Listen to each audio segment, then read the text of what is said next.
이 시간 우리에게 주시는 하나님의 말씀은 창세기 16장 1절에서 16절까지의 말씀입니다.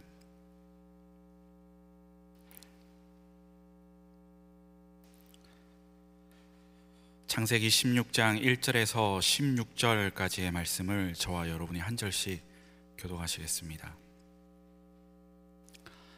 아브라함의 아내 사레는 출산하지 못하였고 그에게 한 여종이 있으니 애굽 사람이요 이름은 하갈이라. 사레가 아브라함에게 이르되 여호와께서 내 출산을 허락하지 아니하셨으니 원하건대 내 여종에게 들어가라. 내가 혹 그로 말미암아 자녀를 얻을까 하노라 하매 아브라함이 사레의 말을 들으니라. 아브라함의 아내 사레가 그 여종 애굽 사람 하갈을 데려다가 그 남편 아브라함에게 첩으로 준 때는 아브라함이 가나안 땅에 거주한 지 10년 후였더라. 아브라함이 하갈과 동침하였더니 하갈이 임신하매 그가 자기의 임신함을 알고 그의 여주인을 멸시한지라. 사레가 아브라함에게 이르되 내가 받는 모욕은 당신이 받아야 옳도다. 내가 나의 여종을 당신의 품에 두었거늘 그가 자기의 임신함을 알고 나를 멸시하니 당신과 나 사이에 여호와께서 판단하시기를 원하노라. 아브라함이 사레에게 이르되 당신의 여종은 당신의 수종에 있으니 당신의 눈에 좋을 대로 그에게 행하라 하매 사레가 하갈을 학대하였더니 하갈이 사레 앞에서 도망하였더라. 여호와의 사자가 광야의 샘물 곁 곧 술길 샘 곁에서 그를 만나 이르되 사레의 여종 하갈아 내가 어디서 왔으며 어디로 가느냐. 그가 이르되 나는 내 주인인 사레를 피하여 도망하나이다. 여호와의 사자가 그에게 이르되 내 여주인에게로 돌아가서 그 수하에 복종하라. 여호와의 사자가 또 그에게 이르되 내가 내 씨를 크게 번성하여 그 수가 많아 셀 수 없게 하리라. 여호와의 사자가 또 그에게 이르되 내가 임신하였은즉 아들을 낳으리니 그 이름을 이스마엘이라 하라. 이는 여호와께서 내 고통을 들으셨음이니라.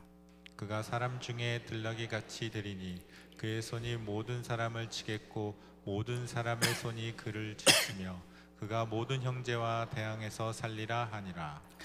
하갈이 자기에게 이르신 여호와의 이름을 나를 살피시는 하나님이라 하였으니 이는 내가 어떻게 여기서 나를 살피시는 하나님을 배웠는고 함이라. 이러므로 그 샘을 브엘라헤로이라고 불렀으며 그것은 가데스와 베렛 사이에 있더라. 하갈이 아브라함의 아들을 낳음에 아브라함이 하갈이 낳은 그 아들을 이름하여 이스마엘이라 하였더라. 하갈이 아브라함에게 이스마엘을 낳았을 때 아브라함이 86세였더라. 아멘. 우리 시간 좌우에 계시는 분들과 함께 인사를 나누겠습니다. 하나님께서 우리의 예배를 받으십니다. 한 번 더 인사 나누실 때 믿음으로 예배하고 믿음으로 승리합시다. 할렐루야.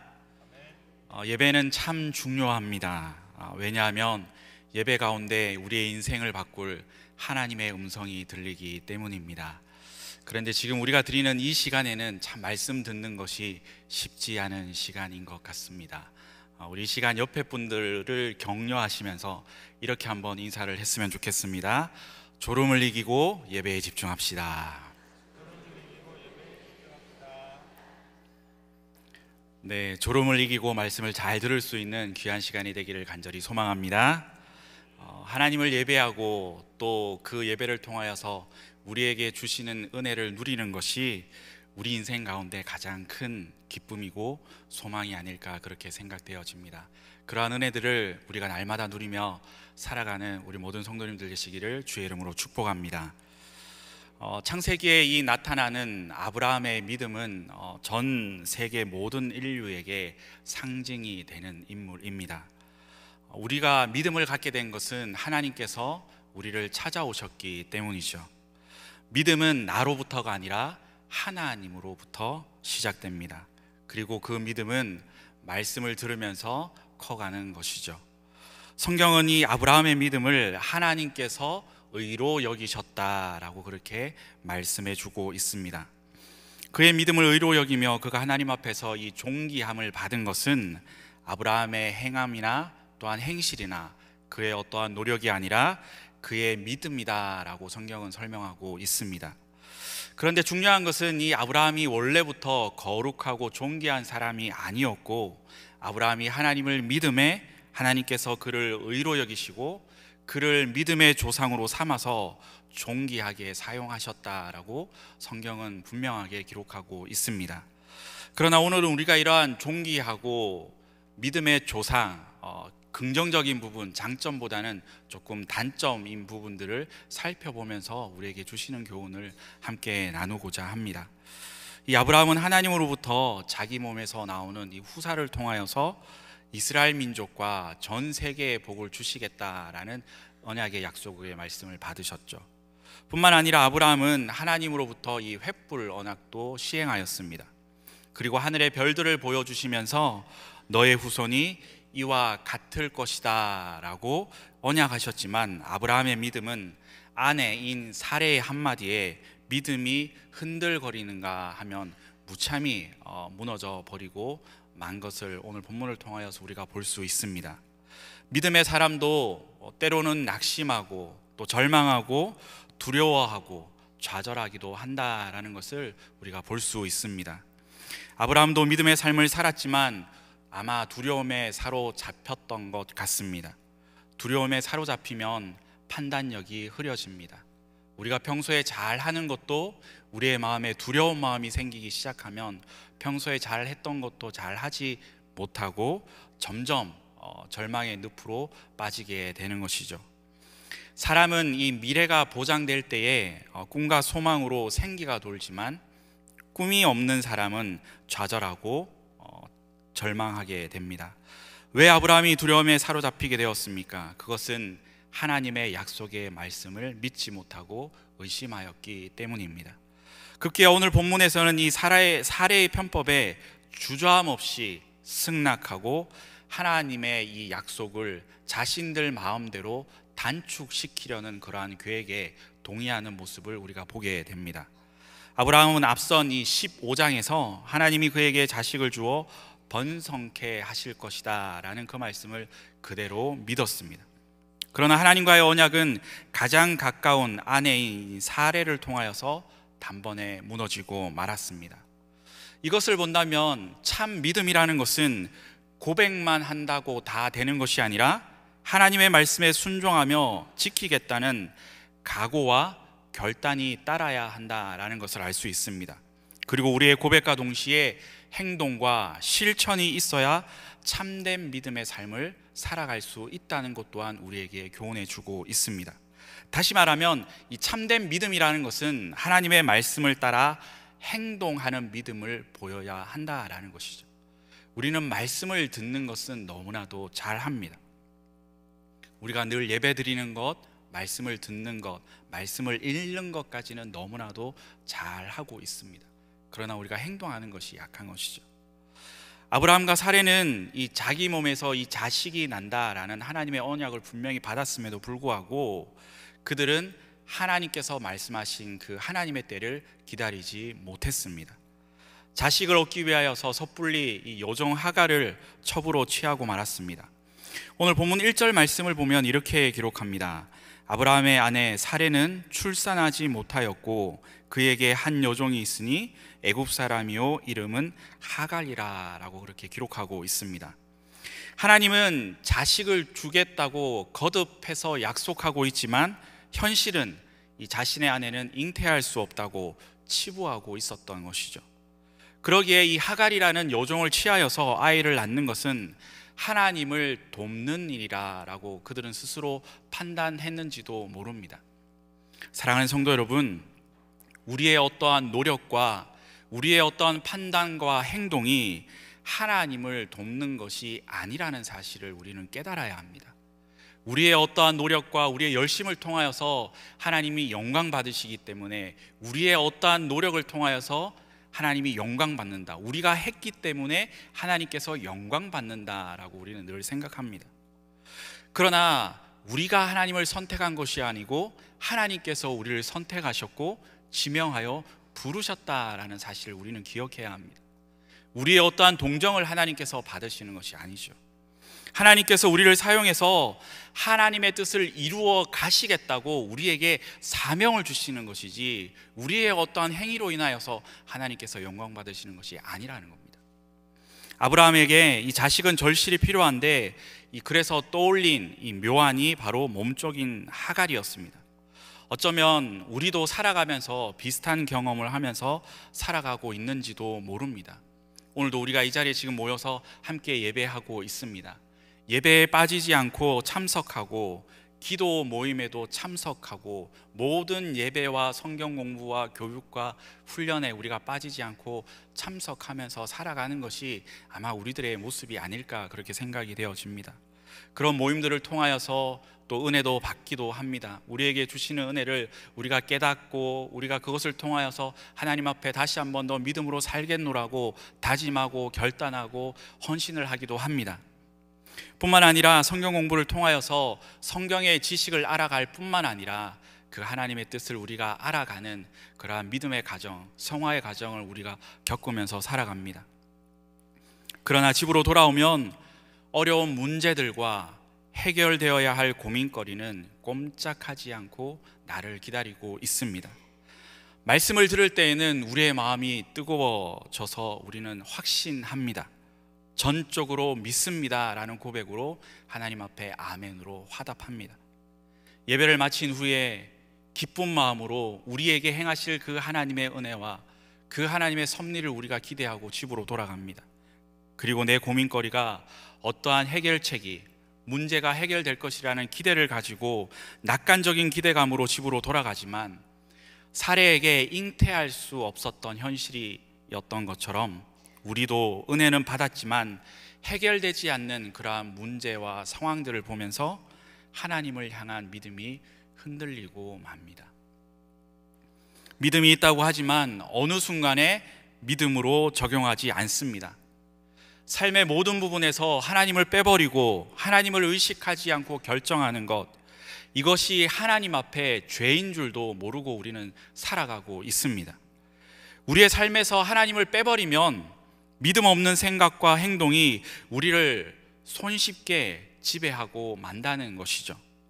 아브라함이 하나님으로부터 뚜렷하게 이 받은 언약이 그의 시야에서 정말 간절하게 이루어지지 않은 것은 아니지만, 그가 스스로 판단하고 그가 스스로 어떻게 해야 되겠다라고 인간적인 자꾸 생각을 하다 보니까 유혹에 넘어졌던 것이죠. 사례의 말에 넘어가고 말았던 것입니다. 아브라함은 사례의 제안을 신앙적으로 판단해보는 영적인 기량이 부족했습니다. 이것은 무엇을 의미하냐면, 오늘날 우리에게도 이 다가오는 시험은 나와 가장 가까운 데서부터 시작된다라는 사실을 우리는 깨달아야 합니다. 그리고 인내로 말씀을 기다리는 것보다 편리하고 쉬운 이 세상적인 방법을 따르면 안 된다는 교훈을 우리에게 말씀해 주고 있습니다. 한번 예를 들어 보겠습니다. 우리가 말씀을 많이 듣지 않는 것은 아니죠.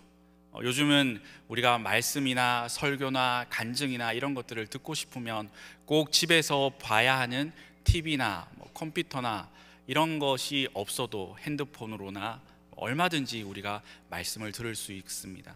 간증도 들을 수 있습니다. 또한 우리가 차를 타고 이동하면서도 들을 수 있고, 차를 타고 다니면서도 찬양을 할 수도 있고, 우리가 스스로 걸어 다니면서 기도하기도 합니다. 그러나 막상 실생활에서 바르게 적용하는 영성은 부족합니다. 결정적인 믿음의 행동이 나와야 할 때 우리는 너무나도 많은 실수를 하고 불신앙의 모습으로 살아가고 있다는 것이죠. 끊임없이 말씀을 듣고 우리가 말씀 가운데 살아가려고 노력하지만, 우리에게 어떠한 문제가 찾아오고 우리에게 어려움이 찾아오면 언제 우리가 하나님을 믿었는지, 우리의 믿음은 어디로 가버렸는지 우리는 그것을 잊어버리고 살아갈 때가 많다라는 것이죠. 본문 2절 말씀에도 그러한 내용이 기록되어 있습니다. 자, 본문 2절 말씀을 우리 다 같이 함께 다시 한 번 더 읽어보도록 하겠습니다. 사레가 아브라함에게 이르되 여호와께서 내 출산을 허락하지 아니하셨으니 원하건대 내 여종에게 들어가라. 내가 혹 그로 말미암아 자녀를 얻을까 하노라 하매 아브라함이 사레의 말을 들으니라. 사레가 한 말은 어떤 측면으로는 그럴듯한 말이다라고 할 수 있습니다. 내가 그만큼 기다렸으면 됐지 더 이상 어떻게 더 기다리느냐라고 그렇게 다그치는 말입니다. 그러나 하갈이 안겨주는 길은 지름길이 아니라 멸시와 모욕과 실패의 길이다라는 것을 성경은 우리들에게 교훈하고 있습니다. 아브라함은 하나님의 말씀을 그렇게 듣고도 사레의 제안을 물리치지 못합니다. 이와 같은 아브라함의 실패의 사실은 우리들에게도 중요한 진리를 깨우쳐 줍니다. 하나님의 약속은 우리 측면에서 더디게 느껴질 수 있지만 하나님의 약속은 반드시 이루어지고 응답하시는 하나님이라는 사실을 우리들에게 교훈해 주고 있습니다. 천지는 없어져도 하나님의 약속은 변하지 않습니다. 우리가 믿고 신뢰하는 이 하나님의 언약은 반드시 지키시는 분이다라는 사실을 우리들에게 말씀해 주고 있습니다.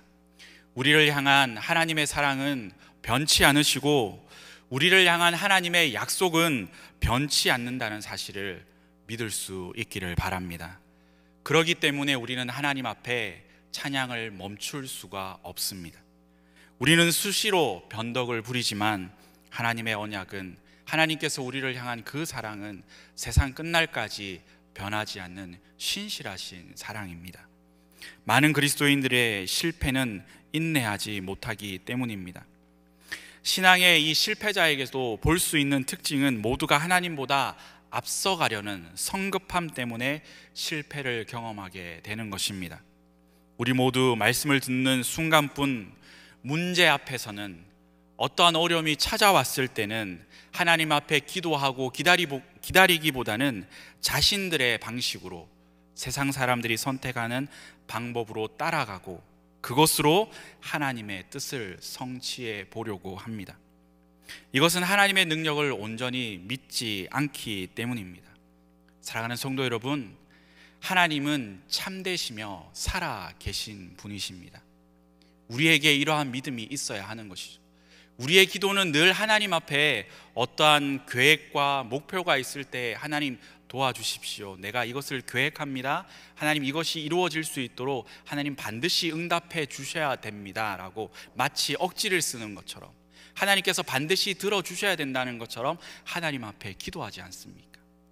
우리의 기도가 하나님 앞에, 하나님 나 이것을 해야 됩니다, 이거 들어주십시오, 저거 들어주십시오, 우리의 자녀들이 반드시 성공해야 합니다, 우리의 남편의 사업이 성공해야 합니다 라는 기도가 아니라, 하나님 내가 이렇게 계획하고 나아가려고 하는데 하나님 어떻게 해야 할까요?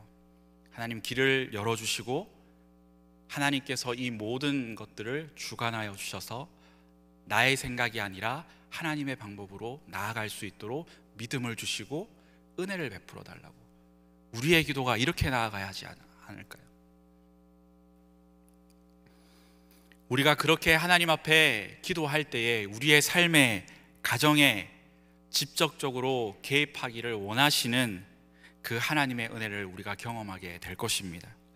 우리가 가진 모든 문제들도 하나님 해결해 달라라는 기도보다는 하나님 선한 길로 인도해 주시옵소서, 하나님 도와주시옵소서. 오늘 이 하루도 내가 살아가는 모든 삶의 여정 가운데 하나님의 도우심이 있기를 소망합니다, 하나님의 은혜 가운데 이 하루를 살아가기를 소망합니다 라는 겸손한 마음으로 우리가 살아갈 때에 하나님께서 우리에게 은혜를 베풀어 주시지 않겠습니까? 우리 모두의 삶이 하나님께 어떠한 것을 요구하는 것보다 하나님의 도우심을 간구하는 믿음의 삶을 살아가는 우리 모두가 될 수 있기를 간절히 소망합니다. 우리가 그러한 기도와 믿음으로 살아갈 때에 하나님께서는 가장 좋은 방법으로 역사해 주신다는 사실을 믿을 수 있기를 바랍니다. 신약 성경에서도 이 복음서를 보면 제자들에게도 자신을 향한 믿음을 촉구하시는 장면을 우리는 볼 수 있습니다.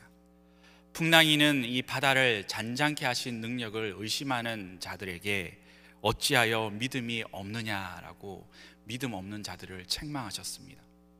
그러나 주님의 권능을 확신했던 백부장처럼 큰 믿음의 소유자들을 칭찬하신 장면을 우리는 볼 수 있습니다.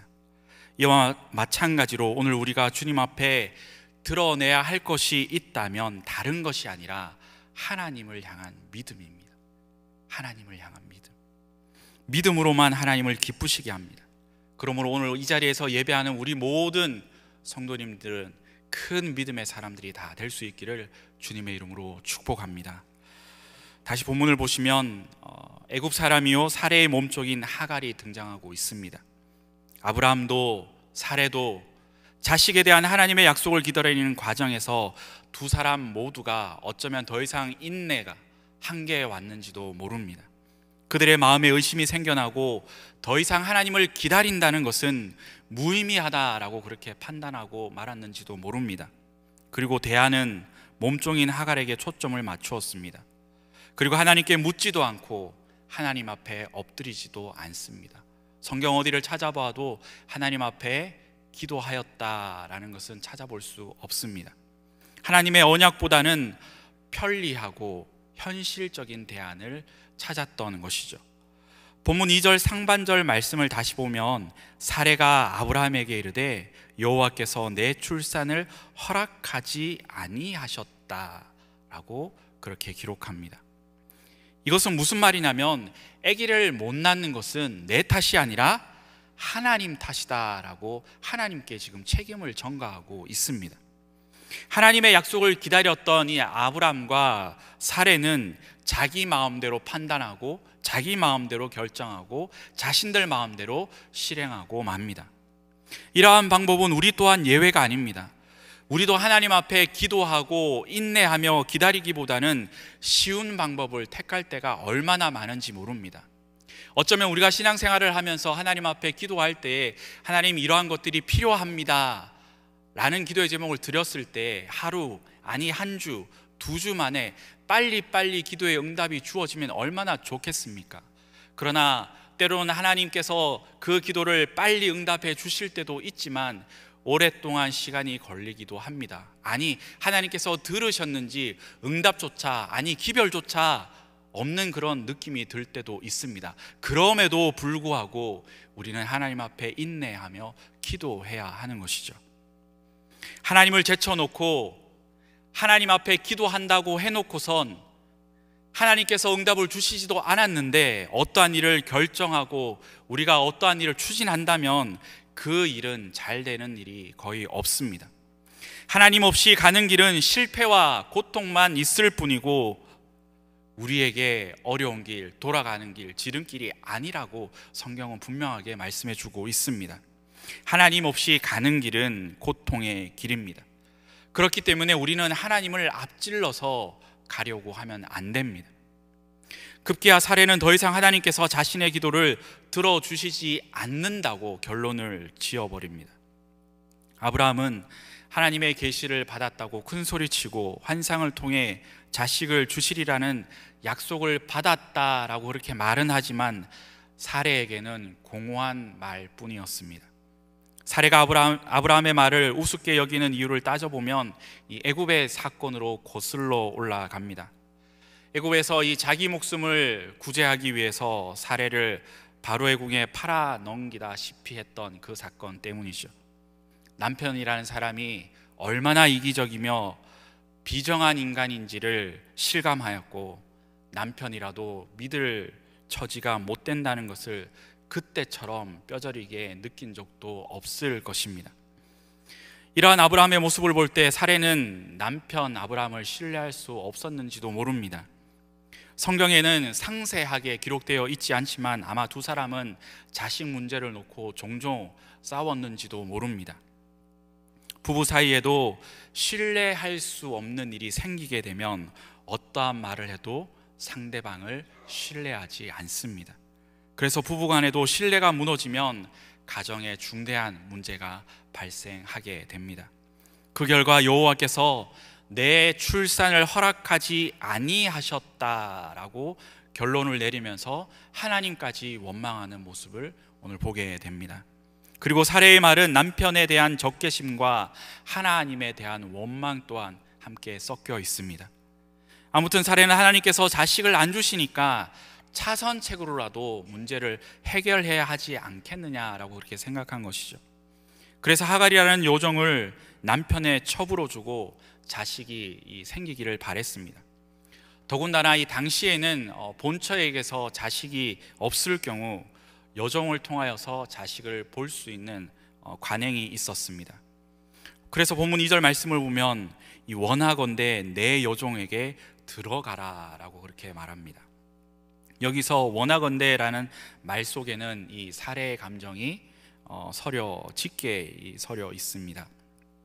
이것은 애굽에서 자기를 남의 품에 넘겨준 일로부터 10년간 이 계시와 또한 환상을 받았다 하면서 살해를 애태우게 한 일을 더 이상 참을 수 없다라는 노골적인 도전이었는지도 모릅니다. 그런 환경을 오늘 본문 3절에서는 그 배경을 소개하고 있습니다. 결국 아브라함은 이 아내의 감정 섞인 이 호소에 살해의 말을 듣고 말지만 그러한 결정은 두 부부가 실패라는 깊은 늪으로 빠져들고 만다는 사실을 오늘 본문은 우리들에게 교훈해 주고 있습니다. 그러나 먼저 우리는 여기에서 이 아브라함의 경우를 한번 생각해 보아야 합니다. 그는 앞장서서 이 하나님의 환상을 받고 후사에 대한 것과 땅을 소유로 받을 것을 하나님의 이 언약으로 확인받았습니다. 문제는 그럼에도 불구하고 이 아브라함은 살해의 강요와 편법을 저항하지 않고 승낙했다라는 사실입니다. 아브라함은 횃불이 제물 사이를 지나가는 이 절정의 언약을 15장에서 겪게 되었지만 그에게 다가오는 시험을 물리치지 못하였습니다. 사랑하는 성도 여러분, 우리가 받는 영적인 환상이 아무리 크고 체험이 남달랐다 하더라도 우리 앞에 놓인 이 위기를 믿음으로 활용하지 못한다면 믿음은 부질없는 것으로 끝나고 만다라는 사실을 기억해야 합니다. 우리가 흔히 잘 알고 있는 말처럼 9번 잘해도 1번 실수하면 모든 것이 무너지는 것이 세상 이치이지요. 우리가 늘 새벽 기도도 열심히 나오고 수요 예배도 열심히 나오고 금요 기도에 나와서 전심으로 기도하고 주일 예배도 빠지지 않고 모든 예배에 참석하고 우리의 할 수 있는 신앙의 생활을 다 의식적으로 하지만 우리에게 어려움이 찾아왔을 때, 우리가 어려움을 당할 때 하나님과 전혀 상관없는 행동을 해버린다면 우리의 믿음은 아무것도 아니라는 것이죠. 아브라함에게 하나님은 분명히 자식을 주어 번성케 해 주실 것이다 라고 말씀해 주셨고 그는 그 말씀을 믿어 의롭다고 칭함을 받았습니다. 그럼에도 불구하고 아브라함은 살해의 죄안을 믿음으로 판단하지 못했고 그의 유혹을 이기지 못하였습니다. 오늘날에도 여전히 우리의 믿음이 연약할 때 시험이 찾아옵니다. 우리가 성령의 충만함이 있고 아무리 옆에서 유혹을 하더라도 뜨거운 마음이 있을 때 유혹이 찾아오지 않습니다. 인내로 말씀을 기다리는 것보다 세상의 관습과 이 방법을 따르고 살아간다면 그것은 우리 자신을 스스로 합리화하는 것밖에 되지 않습니다. 하나님의 약속을 신뢰하는 것보다 당장 눈에 보이는 것을 먼저 생각하는 인간적인 생각이 먼저 앞서게 되는 것이죠. 그러나 오늘 본문을 통하여서 우리에게 주시는 교훈은 이 하갈이 안겨주는 길은 지름길이 아니고 고통의 길이고 실패의 길이었다라고 분명히 우리들에게 교훈합니다. 그들의 계획대로 이스마엘이 태어났지만 그 길은 멸시의 길이었고 모욕을 당하는 실패의 길이었습니다. 이것이 어쩌면 우리의 모습이고 우리의 연약함이다라고 말씀합니다. 이런 식의 신앙생활은 우리의 많은 부분에서 어렵지 않게 발견할 수 있습니다. 기억하십시다. 하나님을 제쳐놓고는 결코 잘 되는 일도 성공하는 일도 없다는 사실을 기억할 수 있기를 바랍니다. 하나님이 빠진 일에는 결국 실패와 고통이 따를 뿐이다 라는 사실을 오늘 성경의 말씀을 통하여서 우리에게 분명하게 말씀해 주고 있습니다. 비록 더딜지라도 믿음으로 끝까지 하나님의 약속을 붙들며 살아가는 우리 모두가 될 수 있기를 간절히 소망합니다. 그래서 어쩌면 신앙생활하는 것이 참 쉽지 않은 것 같습니다. 어떤 사람들은 신앙생활을 하는 것, 우리가 하나님을 믿지 않는 사람들이 교회 가면 복을 받으니까 내가 신앙생활을 한번 해볼까, 우리가 너무 어려운 가운데 있는데, 어려운 처지에 있는데 예수 믿으면 복 받는다고 하니까 내가 신앙생활을 한번 해볼까 해서 교회에 와서 신앙생활을 하는 사람들도 있습니다. 그러나 그런 사람들은 금방 예수 믿어도 별 것이 없네, 교회를 다녀도 내 삶에 어떤 변화가 일어나지 않는다고 신앙을 저버리고 교회를 떠나가는 사람들도 있습니다. 여러분 한번 생각해 보십시오. 우리가 하나님을 믿는다고 해서 이 세상의 모든 사람들이 다 성공한다면 이 세상에 하나님을 안 믿을 사람이 어디 있겠습니까? 모든 사람들이 다 하나님을 믿죠. 그러나 성경은 우리에게 그렇게 말씀하지 않습니다. 하나님을 믿었기 때문에 복 주신다고 우리에게 얘기하시는 것이 아니라, 우리의 신앙생활의 여정에도 어려움이 찾아올 때 우리가 그때에도 하나님 앞에 믿음으로 살아갈 수 있느냐 없느냐가, 그것이 바로 진정한 신앙인이고 믿음이다라고 성경은 우리들에게 말씀해 줍니다. 우리에게 어떠한 어려움이 찾아오더라도 흔들리지 않는 믿음으로 살아가는 큰 믿음의 사람이 저와 여러분이 될 수 있기를 주님의 이름으로 축복합니다. 잠언 16장 3절 말씀에는 이렇게 말씀합니다. 너의 행사를 여호와께 맡기라. 그리하면 내가 경영하는 것이 이루어지리라 라고 말씀합니다. 시편 73편 28절 말씀에는 하나님께 가까이 함이 내게 복이라 라고 말씀하고 있습니다. 우리가 풀어가는 것이 아니라 우리가 하나님께 가까이 하는 것, 우리의 모든 행사를 여호와께 맡기는 것, 그것이 진정한 복이다라고 성경은 우리들에게 말씀하고 있습니다. 우리의 어떠한 처지와 형편과 상황과 어떠한 문제들을 우리가 풀어가는 것이 아니라 하나님께 맡길 때 하나님께서 해결해 주시고 하나님께서 이끌어가 주시고 하나님께서 축복해 주신다는 사실을 기억할 수 있기를 바랍니다. 반대로 하나님과 멀어지고 하나님을 떠나면 엄청난 대가를 치루어야 한다라는 사실을 기억할 수 있기를 바랍니다. 그러므로 하나님이 우리의 삶에서 멀어지면 안 됩니다. 사랑하는 성도 여러분, 우리의 모든 일을 주님께 맡기고 겸손히 기도할 때에 주님은 우리의 삶을 책임져 주시고 우리의 삶을 이끌어 가심을 믿을 수 있기를 바랍니다.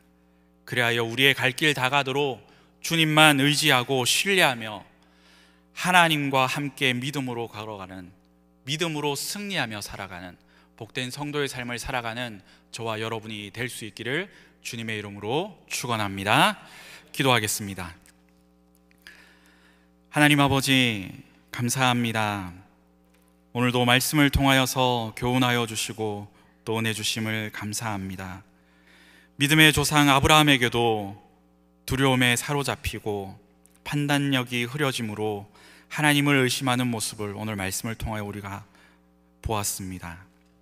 우리 또한 이러한 모습으로 살아가고 있는 것은 아닌지 우리 자신을 돌아보게 하시고 오직 하나님의 말씀에 순종하며 하나님의 말씀을 지키며 살아가겠다는 각오와 결단이 따라야 한다는 사실을 깨닫게 하여 주옵소서. 더 나아가 우리의 고백과 행동과 실천이야말로 참된 믿음의 삶을 살아갈 수 있다는 것을 깨닫고 우리의 생각과 우리의 지식과 우리의 경험이 아니라 하나님의 말씀을 듣고 그 말씀을 따라 행동하는 믿음을 가지고 살아가는 은혜와 믿음을 허락하여 주옵소서. 그리하여 하나님과 함께하는 복된 삶이 우리의 삶이 될 수 있도록 축복하시고 은혜 내려 주옵소서. 감사드리며 예수님의 이름으로 기도드립니다. 아멘.